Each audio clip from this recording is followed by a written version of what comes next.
Bonjour Patrice. Bonjour William, bonjour à Combien tous. de jours au compteur?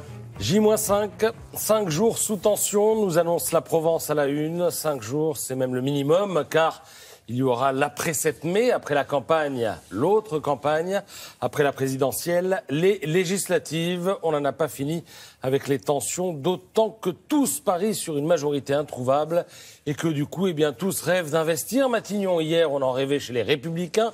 Barouin faisait savoir qu'il était disponible. Aujourd'hui, on en rêve aussi chez Mélenchon.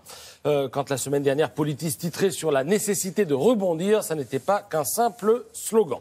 Alors, surprenante jusqu'au bout, cette élection. Dans les Échos, Cécile Cornudet écrit que cet entre-deux-tours est un piège à soutien, que les appuis sont susceptibles de se changer en poison, qu'on entend davantage les voix qui se murent ou refusent de choisir que les autres voix. La presse écrite, elle, a décidé de choisir. Les préférences des uns et des autres, en général, on les connaît, ce qui n'empêche pas des prises de position ce matin qui sont plutôt claires. C'est le cas dans La Croix, sous la plume de Guillaume Goubert. Le moment est venu pour nous de prendre nos responsabilités, écrit le patron du journal.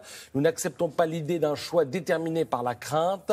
Face à ce qui risque d'advenir avec Marine Le Pen, l'abstention ne suffit pas.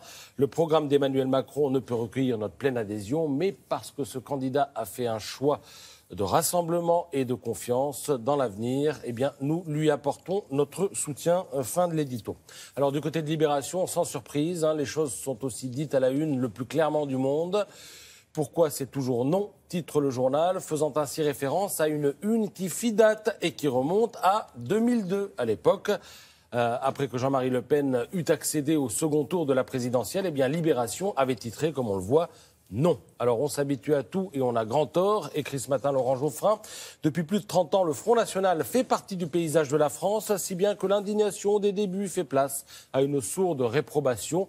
Une levée de masse en 2002, une protestation utile mais limitée en 2017. C'est pour réveiller la vigilance que Libération publie ce numéro spécial FN, non pas pour crier vainement au fascisme ou pour revendiquer une position morale surplombante et confortable, mais pour rappeler ce qu'est le FN et quel danger il représente pour nos valeurs républicaines. Fin de citation. Suivent 16 pages, oui, 16 pages. Libération a mis les moyens qui démolissent le parti de Marine Le Pen. Alors si Marine Le Pen attendait du soutien du côté du Figaro, elle risque de ne pas voir venir grand-chose ce matin. Le quotidien rappelle qu'entre le programme économique et social d'Emmanuel Macron et celui de Marine Le Pen, il n'y a pas photo.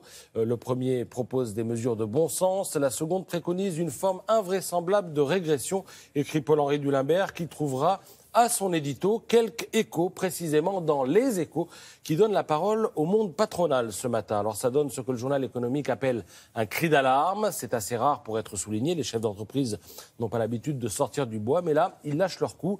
Alors Bouygues, par exemple, parle de catastrophe économique si Marine Le Pen était élue. La fin de l'euro, ce serait une ineptie pour Michel-Édouard Leclerc, une rupture de compétitivité pour le patron de Michelin, etc., etc.